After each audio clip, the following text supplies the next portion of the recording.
né? Assim, primeira coisa, né? A minha descoberta do meu autismo ela é muito recente, do meu TDAH é muito recente, a minha neurodivergência não, né? Que é uma coisa que eu estava conversando com você aqui na Coxia, né? E eu vou aproveitar para contar um pouco para vocês desse perpasso todo que foi a minha vida.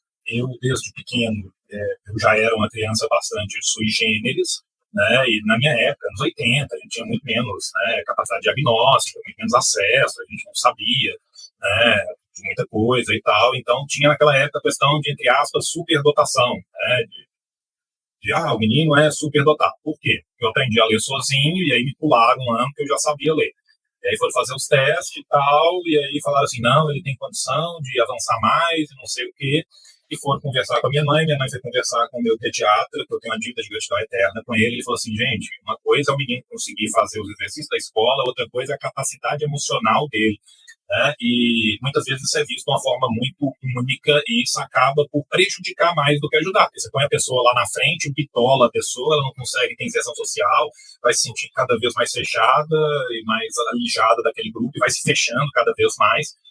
E aí, o primeiro diagnóstico que eu tive foi de distimia. Né? O que é distimia? Distimia é uma depressão moderada, mas que você continua ativo.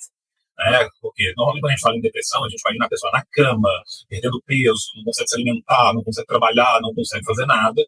E o distímico é o depressivo, que é o sonho do capitalismo tardio, porque ele está morto por dentro, mas continua funcionando. Né? Então, assim, a distimia, ela tem crises que são muito longas, você passa 3 anos em crise, 5 anos em crise, e ela é muito difícil de diagnosticar exatamente por ela ser muito longa, por ela precisar de um acompanhamento médico muito longo para você ver mais de uma crise acontecendo, né? Então, assim, é uma doença de difícil diagnóstico, mas eu fui diagnosticado com distimia ainda no final da minha adolescência, começo da minha vida. E eu passei uma vida inteira me tratando como distímico. Sempre me entendi como neurodivergente a partir do momento que eu era distímico, mas eu achava que o que era uma consequência, que o que é uma comorbidade era a minha causa.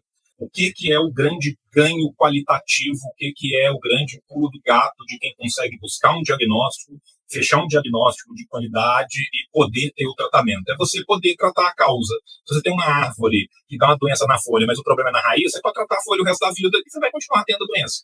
E o diagnóstico para mim foi isso. O diagnóstico para mim foi buscar a raiz do problema, foi entender que todas as outras coisas que eu tinha são manifestações, são comorbidades, são sintomas se manifestando de uma causa principal que essa eu só vinha conhecer agora no final da minha vida, no final da metade da minha vida adulta.